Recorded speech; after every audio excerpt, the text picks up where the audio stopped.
Nós vamos ver o que a Bíblia nos ensina sobre família, o que é família, os papéis que marido, mulher, os filhos têm na família, para que nós sejamos, então, edificados pelo Senhor também sobre esse assunto. Aí a gente dá uma pausa na nossa exposição do Evangelho de Lucas, e aí depois a gente retoma essa exposição. Então nós vamos ler Efésios 5, do 21 até o 33, que diz assim: Sujeitem-se uns aos outros no temor de Cristo. Esposas, que cada uma de vocês se sujeite ao seu próprio marido como ao Senhor. Porque o marido é o cabeça da esposa, como também Cristo é o cabeça da igreja, sendo ele próprio o salvador do corpo. Como, porém, a igreja está sujeita a Cristo, assim também a esposa se sujeite em tudo ao seu próprio marido. Maridos, que cada um de vocês ame a sua esposa, como também Cristo amou a igreja e se entregou por ela, para que a santificasse, tendo-a purificado por meio da lavagem de água pela palavra, para a apresentar a si mesmo como igreja gloriosa, sem mancha, nem ruga, nem coisa semelhante, porém santa e sem defeito. Assim também o marido deve amar a sua esposa como ama o próprio corpo. Quem ama a esposa ama a si mesmo, porque ninguém jamais odiou o seu próprio corpo. Ao contrário, o alimenta e cuida dele, como também Cristo faz com a igreja. Porque somos membros do seu corpo. Eis porque o homem deixará o seu pai e a sua mãe, e se unirá à sua mulher, tornando-se os dois uma só carne. Grande é esse mistério, mas eu me refiro a Cristo e à igreja. No entanto, também, quanto a vocês, que cada um ame a própria esposa como a si mesmo, e que a esposa respeite o seu marido. Até aí a nossa leitura. Vamos orar? Senhor Deus, nós te louvamos, bendizemos teu santo nome. Agradecemos ao Senhor por tudo, Deus, e por estarmos aqui mais uma vez reunidos para cultuarmos ao Senhor e para ouvirmos a tua palavra. Já louvamos, Deus, já cantamos, já exaltamos ao Senhor, expressando nosso amor, nossa gratidão ao Senhor, nosso louvor, e agradecemos por isso, Deus. Que privilégio é estarmos aqui e dos nossos lábios, também do nosso coração, sair, Senhor, louvor, adoração genuína ao Senhor. Obrigado por isso. Agora, Senhor, que o Senhor fale aos nossos corações, que o Senhor nos ensine, nos instrua, Deus, nessa palavra tão importante, nesse tema tão importante para nossas vidas. Que possamos, de fato, Senhor, aprender aquilo que o Senhor tem para nos ensinar. E não somente aprender intelectualmente, Senhor, mas também colocar em prática nas nossas vidas. Que teu Santo Espírito nos conduza, Senhor. Fale conosco. E abençoe também as crianças que estão tendo o tempo delas ali na salinha. Possa ser também, Senhor, um tempo abençoador e edificador para a vida delas, Senhor. Em nome de Jesus. Amém. Amém. Irmãos, vocês, por certo, já ouviram dizer que a instituição mais antiga que existe é a família. Diversos pregadores, pastores falam isso. E não só no contexto da igreja, no contexto religioso, no contexto da sociologia também, existe esse consenso de que a família é algo antigo, é algo basilar, é algo fundamental para todo o resto da sociedade. E a gente vê isso desde o Gênesis. Essa verdade é de fato uma verdade bíblica, e desde o Gênesis a gente vê isso. Após o Senhor criar todas as coisas, a Bíblia nos diz que o Senhor criou o homem. E logo após criar o homem, o Senhor criou a mulher e uniu os dois. Uniu homem e mulher. Ou seja, o primeiro casamento, a primeira união que nós temos na história de um homem com uma mulher, foi algo mediado pelo próprio Deus. Foi Deus que fez, não foi Deus que mandou um anjo fazer, enfim, foi Ele mesmo que fez. E isso nos mostra, então, nos ensina a importância que a família tem para o próprio Deus, o apreço que o nosso próprio Senhor ele tem pela família. Eu quero que você acompanhe comigo como que esse texto ele é construído de uma forma muito bonita. No original, em hebraico, isso daqui é até poético. A tradução, ela às vezes perde um pouco desse aspecto de beleza, de poesia, mas ainda assim a gente consegue captar isso. Gênesis 2, do 21 ao 24, olha o que o texto diz. Então o Senhor Deus fez cair um pesado sono sobre o homem, e este adormeceu. Tirou-lhe uma das costelas e fechou o lugar com carne. E da costela que havia tirado do homem, o Senhor Deus formou uma mulher e a levou até ele. E o homem disse: esta, afinal, é osso dos meus ossos e carne da minha carne. Será chamada varoa, porque do varão foi tirada. Por isso, o homem deixa pai e mãe e se une à sua mulher, tornando-se os dois uma só carne. É uma cena muito bonita da gente pensar nela, né? Aquele jardim idílico, aquela coisa perfeita, e o Senhor então faz com que um sono pesado caia sobre o homem. O Senhor então realiza ali de forma sobrenatural aquela cirurgia, né? Retirando aquela costela, moldando aquela costela e fazendo ali uma mulher. No capítulo anterior, quando Moisés vai resumir esse momento, né? Ele resume primeiro para depois ele entrar mais em detalhes.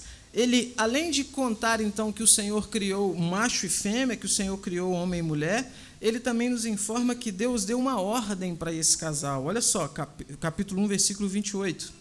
E o Senhor os abençoou e lhes disse: sejam fecundos, multipliquem-se, encham a terra e sujeitem-na. Tenham domínio sobre os peixes do mar, sobre as aves dos céus e sobre todo o animal que rasteja pela terra. Ou seja, é Deus então aqui dando uma ordem aos dois, né? A gente tem que lembrar que isso aqui acontece antes da queda, então os dois são incumbidos dessa responsabilidade, ou seja, eles vão se multiplicar por meio de filhos. A ideia do Senhor não é apenas ter Adão e Eva como lá dois bonecos, brinquedinhos para ele brincar lá no Éden, não. O Senhor quer que eles se multipliquem, que eles se expandam, e não apenas isso, mas que eles então tenham domínio sobre todo o restante da criação.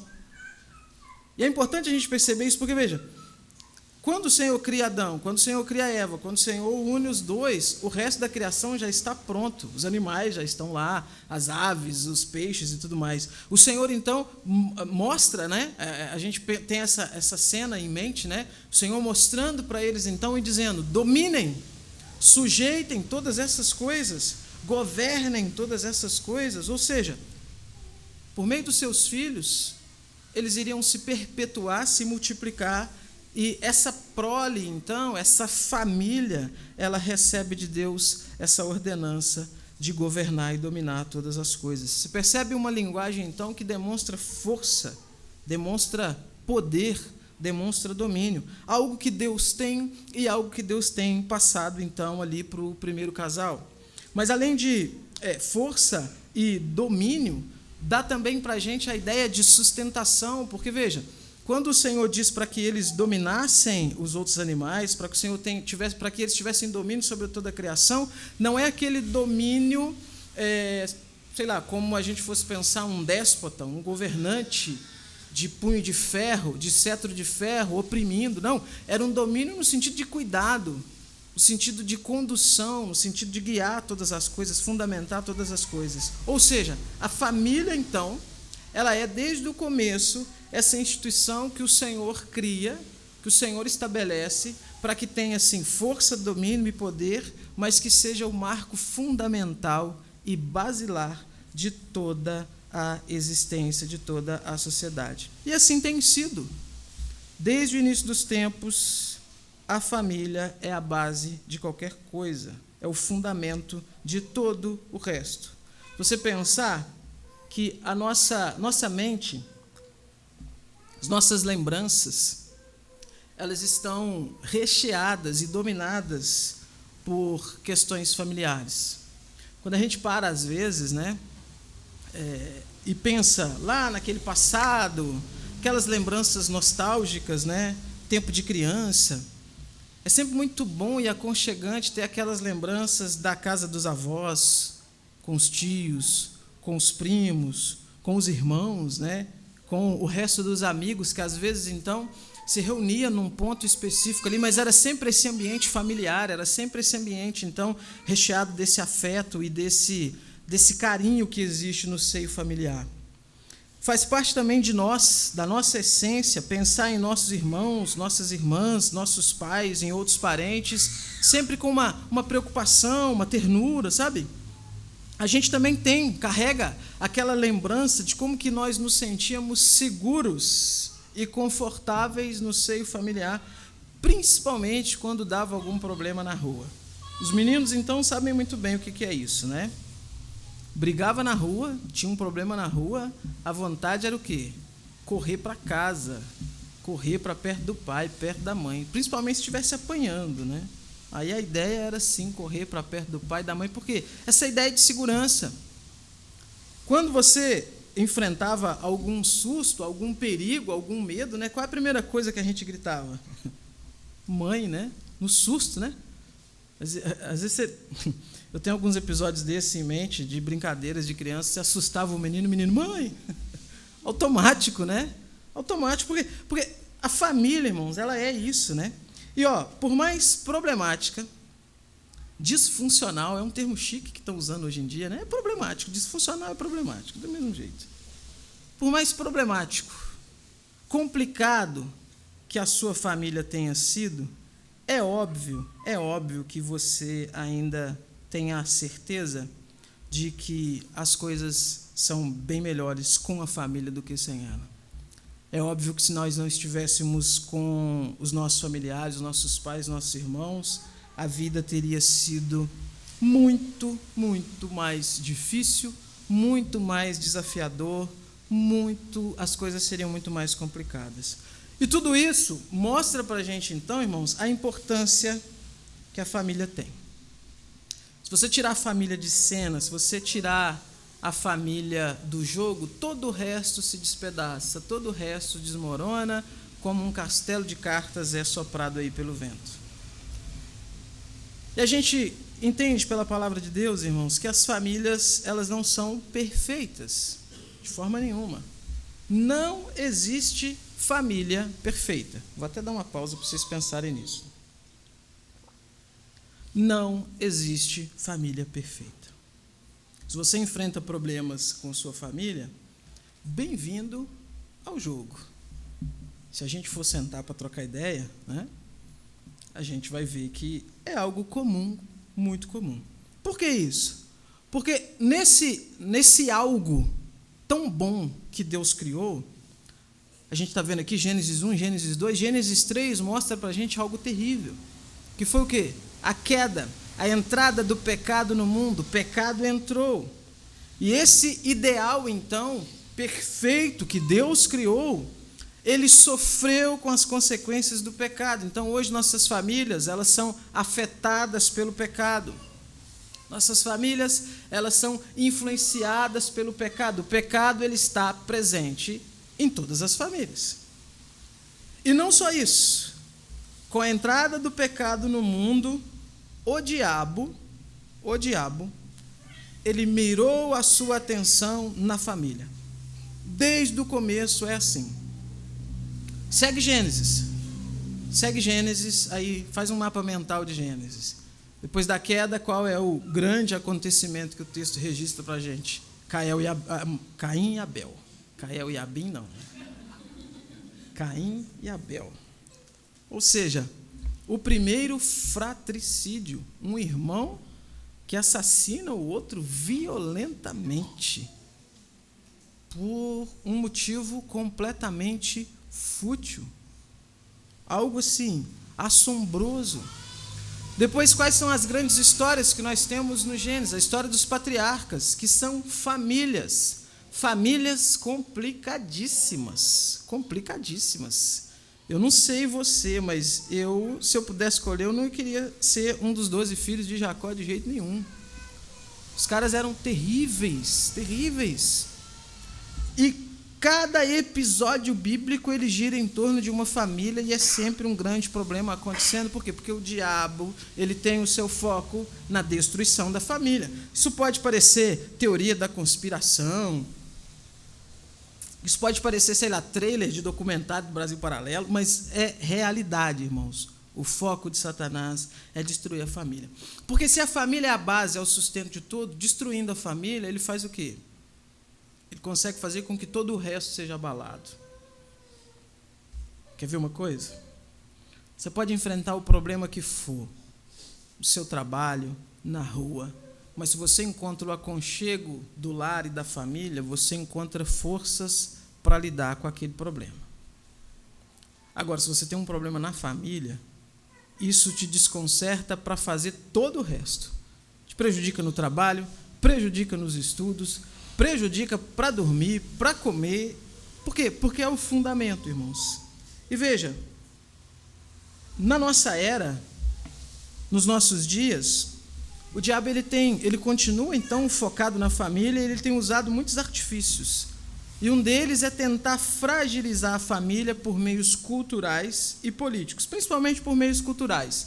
Filmes, séries, romances, músicas, cada vez mais esses elementos têm trazido para a mente das pessoas um conteúdo que é nocivo em relação à importância da família na sociedade. A mulher, ela tem sido cada vez mais exposta àquela falsa ideia de que ela pode ser completamente independente, de que ela não precisa do homem para nada. Os filmes, as séries tentam passar para as mulheres a imagem de que o homem, ele é um ser completamente supérfluo e desnecessário. O homem é retratado nesses filmes, nessas séries, nesses romances modernos, como se fosse aquela sujeirinha no dente, sabe? Que atrapalha, então, aquela visão perfeita e bela que a mulher tem de si quando olha no espelho. Então, ela é instigada a fazer o quê? Limpar aquela sujeirinha para que ela continue ali, então, perfeita e bela. Por outro lado, irmãos, os homens, eles têm sido castrados ideologicamente. Por quê? Porque cada vez mais o ideal de masculinidade ele tem sido escanteado, sabe? Existe a pressão dos homens, né? A pressão sobre os homens, quer dizer, na imprensa, e, enfim, nesses diversos meios que eu citei aqui, para que o homem ele se desconstrua, para que o homem, então, ele desconstrua a sua masculinidade tóxica, para que o homem, então, ele seja mais frágil, para que ele seja mais sensível, para que ele seja menos truculento. E a realidade que a gente encontra, então, irmãos, é que os casais, pensando nessas influências, eles são influenciados a ter os papéis invertidos, né? E nessa inversão de papéis, cada um é instigado a pegar o que tem de pior no outro, né? Então, aí o que você tem? Você tem homens, então, completamente passivos, não tomam decisões, não resolvem nada, se depender deles, nada anda, nada progride. E, por outro lado, você tem mulheres cada vez mais rudes, autoritárias, egoístas, insuportáveis. Por quê? Porque isso tem sido pintado como um modelo ideal de mulher. Não, você tem que ser independente. E o camarada, não, você tem que abaixar sua bola um pouco. Menos testosterona. Isso tem afetado a igreja, irmãos. Isso tem afetado a igreja. Isso tem afetado as igrejas, no modo geral. Quando digo igreja, eu estou pensando no corpo de Cristo no geral. Isso tem afetado as famílias. As relações familiares, principalmente entre casais, que deveria ser uma relação de amor, de cumplicidade, de afeto, de entrega mútua, de doação, ela tem se descambado numa guerra. Numa guerra, onde a mulher, cada dia mais, ela luta para provar que ela é mais macho que o homem. E o homem, cada vez mais, é omisso, é fraco, é covarde. E a gente chega diante de uma situação, irmãos, que não é legal. E é pensando nisso, então, que a gente decidiu nos aprofundar biblicamente nesses conceitos de família para que a gente possa, então, nos blindar, nos proteger dessas influências que são, sim, diabólicas. Que são, sim, diabólicas. Se o inferno tem lá os quintos, que o pessoal tanto fala, vem de lá essas influências. E a gente aprender, sabe, com seriedade e empenho, o que a Bíblia diz para a gente se apegar a isso. Para, independentemente do que estiver acontecendo lá fora, do que as músicas, os filmes, a mídia, a política estiver dizendo, nós nos apegarmos àquilo que a Bíblia tem para nós sobre o que é o ideal de família. E aí, irmãos, na contramão desse mundo, nós vamos ver aqui, então, com a Bíblia, sobre o real papel do homem, o real papel da mulher, o real papel dos filhos e o papel da igreja, enquanto igreja local, ajuntamento local, na ajuda, no suporte para que as famílias elas sejam, então, mantidas com saúde, né, saudáveis e bíblicas. Eu havia anunciado até que a gente ia começar hoje falando sobre o papel do homem, né? Mas, na verdade, eu fui rever as minhas anotações e a gente vai começar um pouco diferente. Eu quero começar abordando com vocês hoje, então, o papel geral do cristão. Por quê? Porque não adianta nada cobrar de um homem que ele seja um homem bíblico, um cristão, de verdade, e da mulher, que ela seja uma mulher bíblica, uma cristã, se a gente não entender de forma geral o que a Bíblia exige de todos nós como cristãos. O que a Bíblia exige de todos nós nos nossos diversos relacionamentos, não só familiares. Então, nós vamos analisar o contexto aqui geral dessa carta de Paulo aos Efésios para a gente entender por que Paulo primeiro estabelece qual é a postura do cristão para depois, então, entrar em certos detalhes, né? E aí, assim, para vocês não murmurarem depois e dizerem assim, o pastor leu o texto e não vai expor esse texto. Nós vamos ler esse texto todos os domingos. E aí nós vamos orbitá-lo, nós vamos andar em volta dele aqui, até chegar o momento de analisarmos, então, especificamente os papéis de homem e mulher que Paulo cita aqui. E aí, assim, já adiantando, né? A gente tem uma expressão muito filosófica lá da cidade que eu venho, que diz que a abóbora vai lastrar para o nosso lado, para nós homens, porque de todos esses versículos, 9 são direcionados para os homens e 3 para as mulheres. Então, enfim, as costas são mais largas, cabe mais chicote. Mas vamos lá, hoje, vamos ver algo mais geral, então. O que Paulo escreve na sua carta aos Efésios que a gente consegue aprender com ele? Paulo ele não trata de um assunto específico, como ele faz em outras cartas. Carta aos Coríntios, ele está respondendo perguntas que a igreja fez. Carta aos Tessalonicenses, ele está orientando a igreja sobre a volta de Jesus.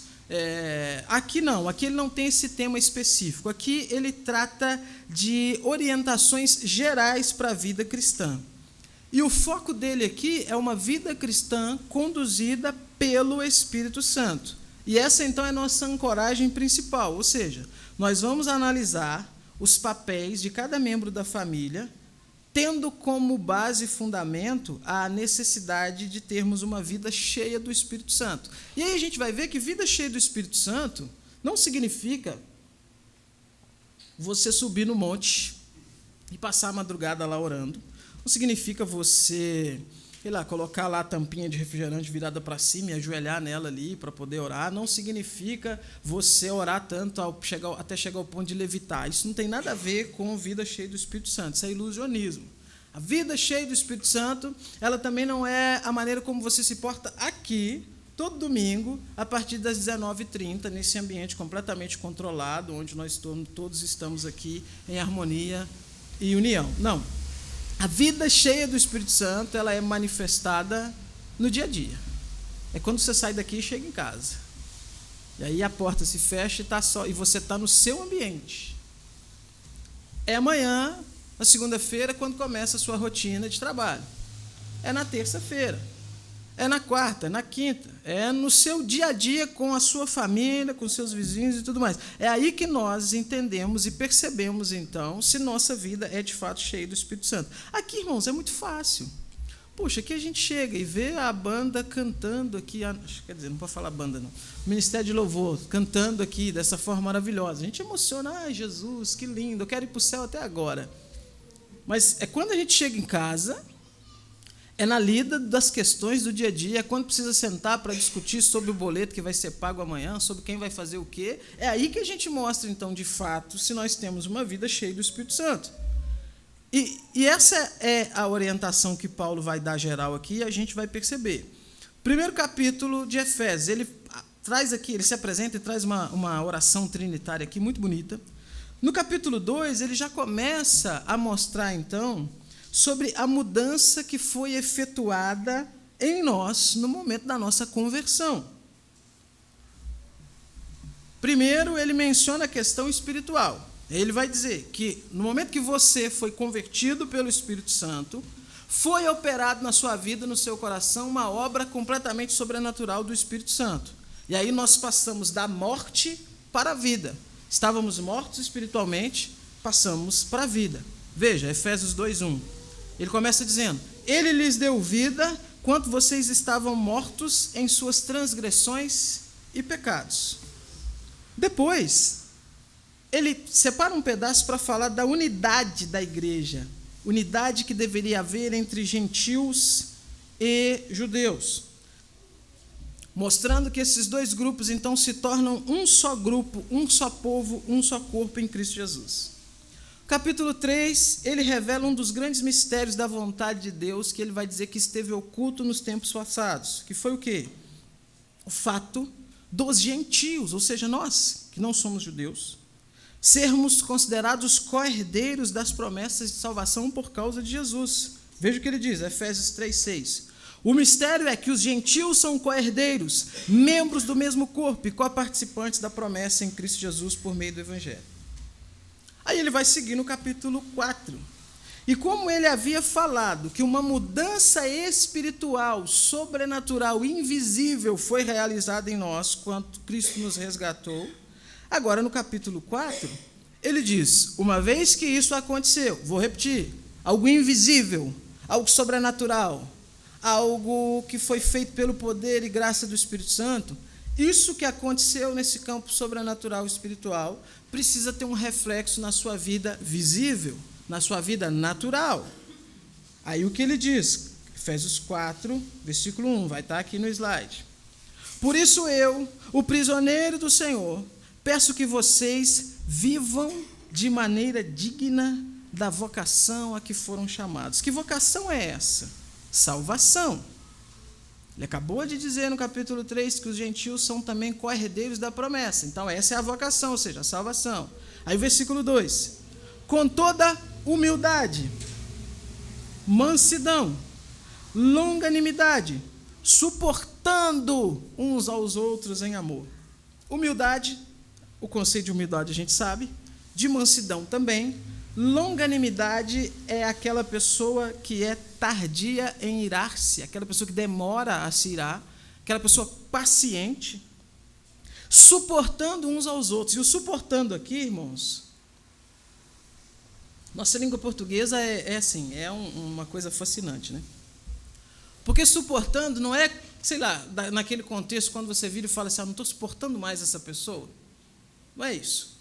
O suportando aqui é de suporte mesmo. Sabe quando uma coisa, sei lá, está caindo, está bamba, você vai lá e coloca um suporte para sustentar ela? É isso que Paulo está dizendo. Ele está dizendo que nós, então, devemos ser suporte uns para os outros, devemos ser sustentação uns para os outros em amor. Então, contextualizando de novo, você foi salvo, foi feita uma obra sobrenatural, espiritual, invisível do Espírito Santo na sua vida. Como que você vai refletir isso que foi feito do Espírito Santo na sua vida? Vivendo de forma prática dessa forma aqui. Aí ele segue, versículo 3. Fazendo tudo para preservar a unidade do Espírito no vínculo da paz. Veja, fazendo tudo para preservar a unidade, para preservar, então, essa unidade do povo de Deus. Aonde? No Espírito.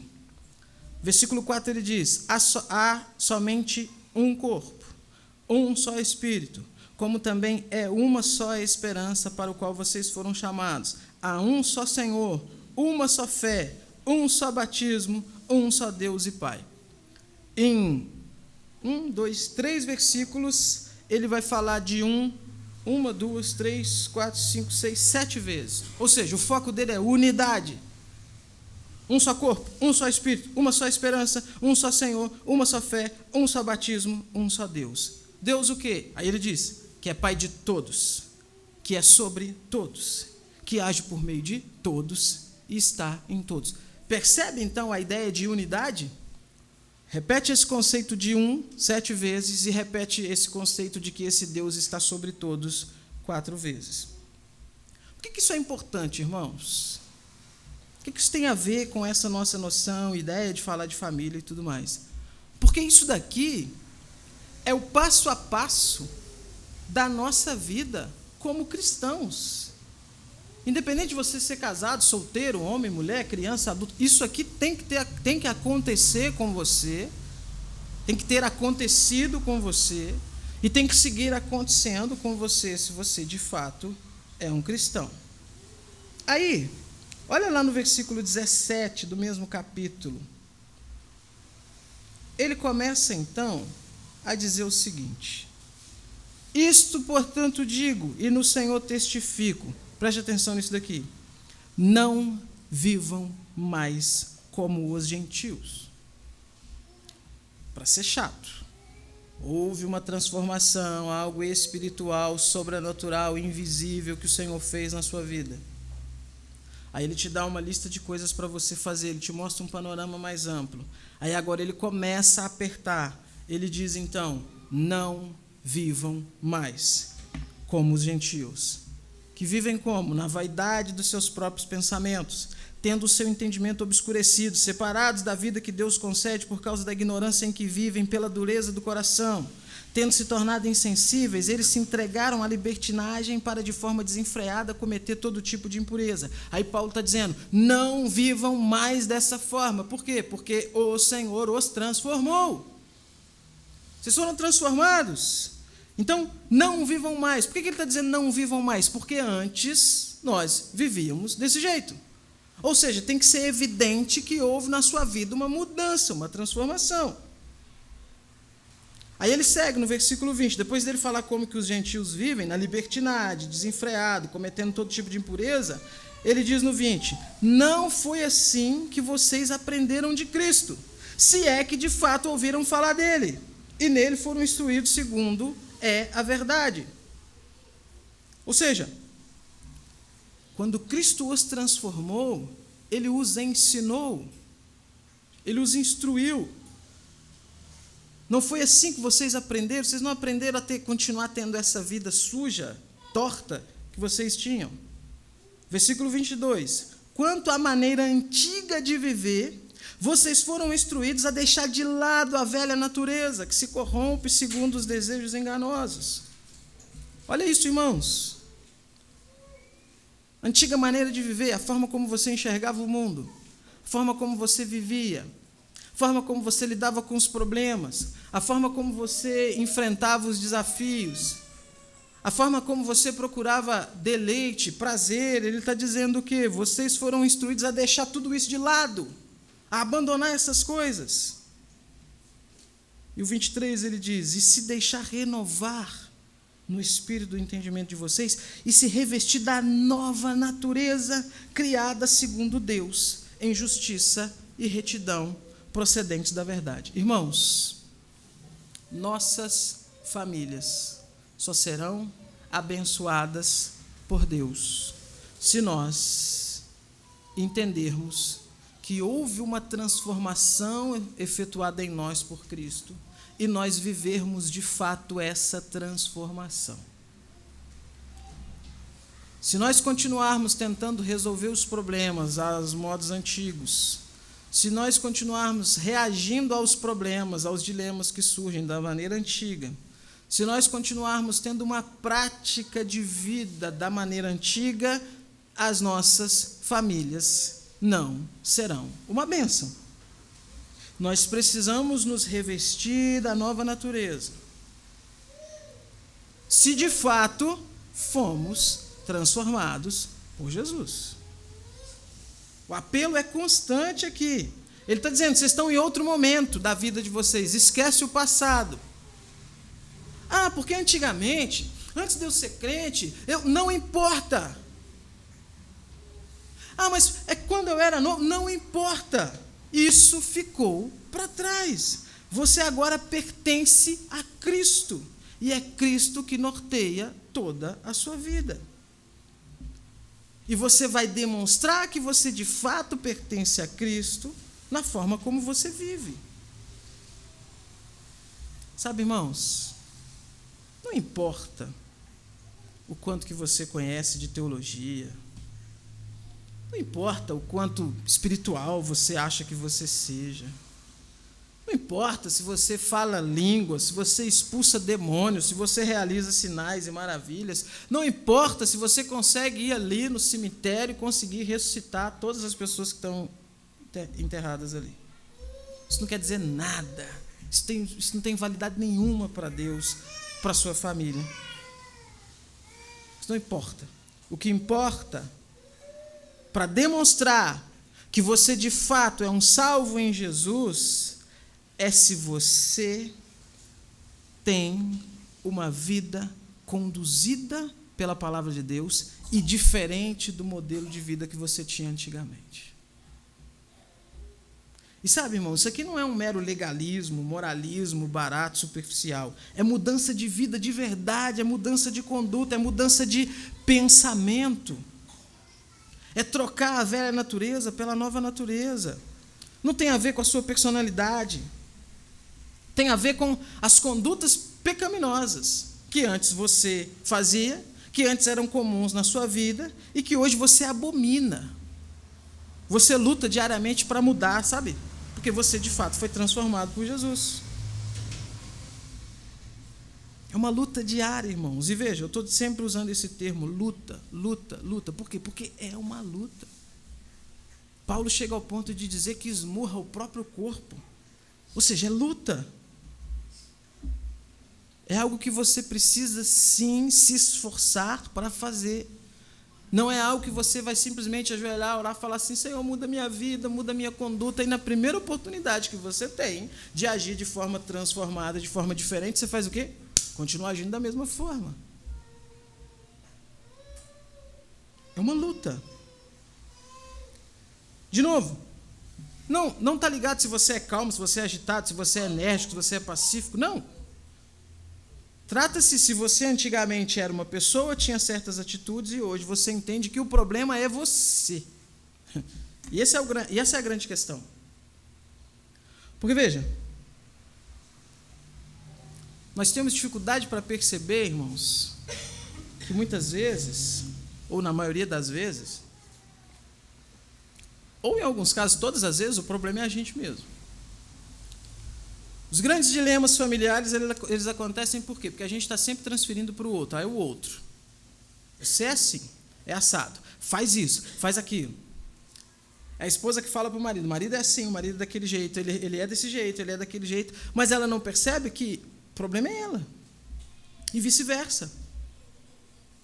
Porque quando a gente começa a perceber que nós somos os problemáticos, e a gente começa a mudar em nós aquilo que a gente quer que mude no outro, a coisa caminha de uma forma melhor. E sabe, a gente vai entrar mais profundo nisso nas próximas exposições, mas veja bem, a gente tem dificuldades em relacionamentos, irmãos, porque a gente desenha na nossa mente um ideal de relacionamento perfeito. Não existe. Vou te contar esse segredinho, tá? Não espalha, não. Não existe relacionamento perfeito. Você só ficaria plenamente satisfeito e pensando que o relacionamento é perfeito se você se relacionasse com uma pessoa, você mesmo. Só que isso ia durar só uns poucos minutos. Porque com o tempo você ia perceber que você também é insuportável, que você também é cheio de defeitos, que você também tem um monte de coisas que precisa mudar. Você também tem um monte de pontos ali, problemas que precisam ser consertados. E que antes, então, às vezes, de só cobrar, exigir, é importante que você comece, então, mudando, modificando. Por quê? Porque você é um salvo em Jesus. Porque você abandonou a velha natureza. Porque você se vestiu da nova natureza. Porque agora o que conduz a sua vida não é mais aquela antiga maneira de viver, é a nova maneira de viver. Enfim, a gente precisa pensar nisso, irmãos. E sabe, esse tem sido um grande problema encontrado nas famílias desde o começo, né? Como eu falei, vou repetir isso daqui. Quando surge um problema, um desacordo entre marido e mulher, independente do motivo, o primeiro pensamento sempre é: nossa, como o outro está me fazendo infeliz. Nossa, como tais atitudes dele ou dela me decepcionam. E sabe, irmãos, é fato, eu não estou dizendo que é errado e que nunca vai acontecer de você chegar num ponto, então, que você vai ser, de fato, magoado, entristecido pelas atitudes do seu cônjuge. Que você não possa, então, se chatear com isso, enfim, ou se sentir incomodado. E até mesmo se posicionar, cobrar e tal. Mas a gente precisa entender que nós também contribuímos e muito para os problemas que acontecem. Existe dificuldade da esposa em reconhecer os seus problemas, existe também dificuldade do marido em reconhecer que ele é um pecador, comete erros, comete falhas.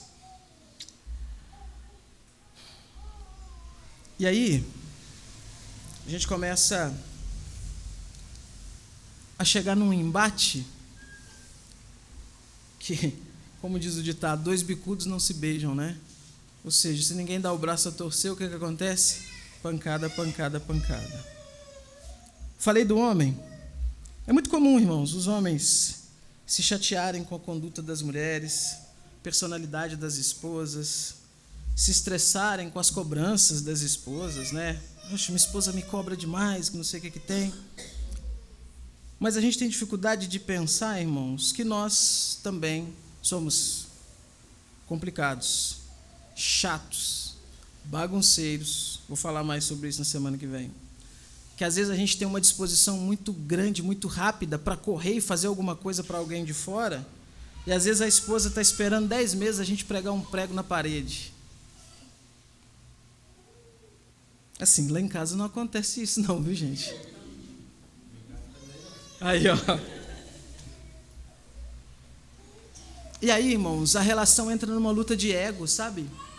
Uma luta de egos. Porque todo mundo cheio de razão, ninguém dá o braço a torcer. Ninguém se doa. Acho muito interessante essa palavra no contexto do relacionamento, se doar, se entregar para o outro, né? Para a gente seguir e finalizar, olha os conselhos que Paulo segue nos dando, então, versículo 29 do capítulo 4. Não saia da boca de vocês nenhuma palavra suja, mas unicamente a que for boa para edificação, conforme a necessidade, e assim transmita graça aos que ouvem. E não entristeçam o Espírito de Deus, na qual vocês foram selados para o dia da redenção.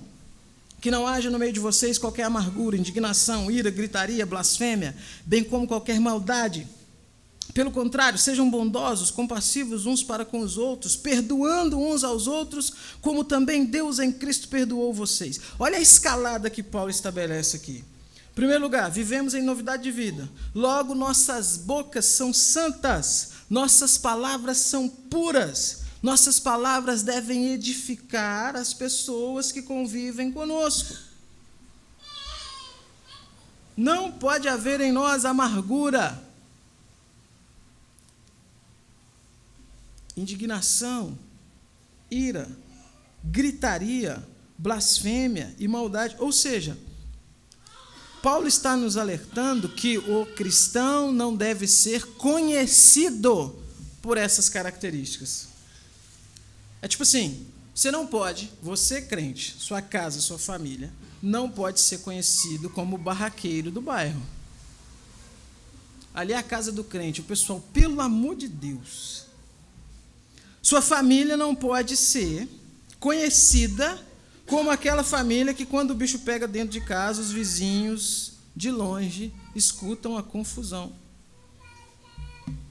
Aí o marido grita, xinga, esbraveja, a mulher também grita, esbraveja, xinga, existe caos, existe, enfim. Olha o versículo 32. Pelo contrário, sejam bondosos, compassivos uns para com os outros, perdoando uns aos outros. O que significa ser bondoso e compassivo? Já parou para pensar nisso? Irmãos, no contexto familiar não tem segredo, não. Por algum motivo, seu cônjuge está irado. Está num dia que ele ou ela está insuportável. Está impossível. Ao invés de você colocar mais lenha na fogueira, mais gasolina no incêndio, você faz o quê? Você age com bondade, com compaixão. Você entende que o outro está num momento ruim, ao invés de você reivindicar os seus direitos, você se doa, você se entrega, você age com amor.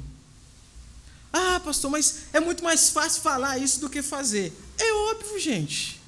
É claro que é mais fácil falar do que fazer. Tudo na vida é mais fácil falar do que fazer. Falar até o ursinho de pelúcia fala. Mas veja, preste atenção nisso aqui. A questão não é se é fácil ou se é difícil. Por quê? Porque nós não somos a medida de todas as coisas.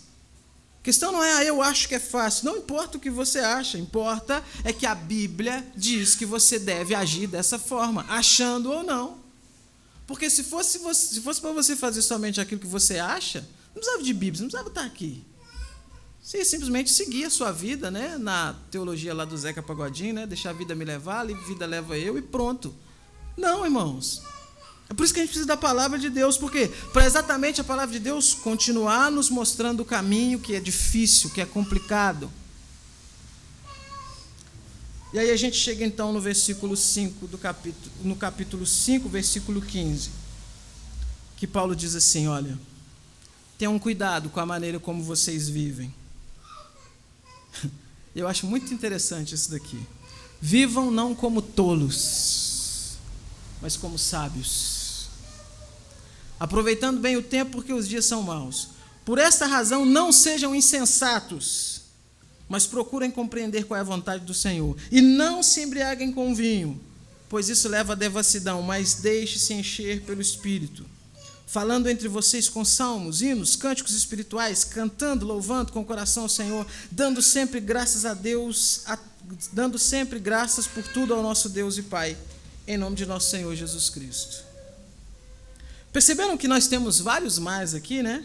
Ele diz, não como tolos, mas como sábios. Não como insensatos, mas conhecendo a vontade de Deus. Não se embriaguem, mas deixe-se encher do Espírito Santo. Esse mais aqui é uma conjunção, né? Que traz a ideia de algo oposto. Ou seja, não isso, mas isso. Não dessa forma, dessa. É como se eu estivesse pegando uma criança, sabe? Uma criança que tem dificuldade de entender as coisas por causa do pouco desenvolvimento, está dizendo, isso aqui não, meu filho, isso aqui. É isso que Paulo está fazendo com a gente aqui. E, de novo, o contexto aqui é o quê? É qual? Da vida cristã. E ele está preparando o terreno para falar de família. E aí, se a gente for então fazer aqui uma transferência, a gente pode com certeza entender que na vida familiar nós não devemos viver como tolos, mas como sábios. Nós não devemos agir com insensatez, mas conhecer a vontade do Senhor. Nós não devemos nos embriagar com vinhos e com qualquer outras coisas, mas nós devemos nos encher do Espírito Santo, porque é isso que conduz nossa família na vontade do Senhor. E eu preciso fechar, irmãos, dizendo o seguinte, tudo isso, toda essa introdução à vida familiar, toda essa responsabilidade que é colocada sobre nós, a Bíblia não está dizendo que nós estamos sozinhos para fazer isso, que nós lidamos com isso sozinhos. De forma nenhuma. Porque se estivéssemos sozinhos, irmãos, nós não conseguiríamos. Nós temos a ajuda do Espírito Santo de Deus em nossas vidas para nos conduzir, para nos guiar, para nos orientar. E sabe, não é então algo que Deus simplesmente joga no seu colo e diz assim, se vira, dá seus pulos, você já é adulto. Não, é algo que o Senhor diz, olha, é assim que tem que ser, é assim que eu quero, mas eu estou contigo todos os dias até a consumação dos séculos. tende bom ânimo. Não é isso que a palavra de Deus diz para a gente? Não são essas orientações que o Senhor dá para nós? Não vos deixarei sozinhos. Vou enviar o Espírito Santo, o Consolador, que vos ensinará, vos conduzirá em toda a verdade. Então, isso gera para a gente, gera em nós esperança, para entender que o dilema é grande, a dificuldade também, mas nós temos Cristo. E veja, irmãos, nós não nos tornamos bons maridos, boas esposas, bons filhos, para sermos salvos, sermos aceitos por Jesus. O processo é o contrário. Somos salvos primeiro. Primeiro somos salvos, somos resgatados, somos redimidos. E como consequência de termos sido salvos, resgatados, redimidos pelo Senhor, nós então nos tornamos, pela graça de Deus, bons maridos, boas esposas, bons filhos, pessoas que de fato amam a Jesus e estão dispostas a se submeter ao que for para honrar o Senhor em todos os aspectos da nossa vida, principalmente na nossa família. Para fechar, entenda, nossas atitudes diárias, elas precisam refletir a obra que Cristo realizou em nós. Se você então de fato é um servo de Deus, haja como tal. Se você de fato foi comprado por Cristo, se porte como alguém que foi comprado por Cristo. Lute contra você mesmo para que a luz de Cristo resplandeça em sua vida por meio das suas ações. Isso tem que acontecer. Entenda que, ao fazer parte de uma família, segunda coisa, né?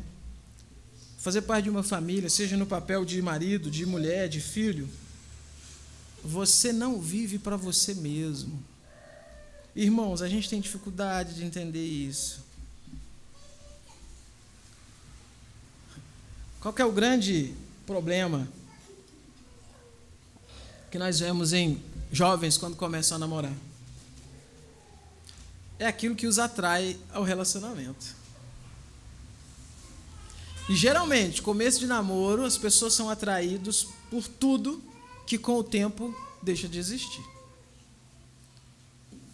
Seja beleza física, seja, enfim, o que for. Quando você está namorando, você entra em Nárnia, porque você incorpora uma pessoa que você não é.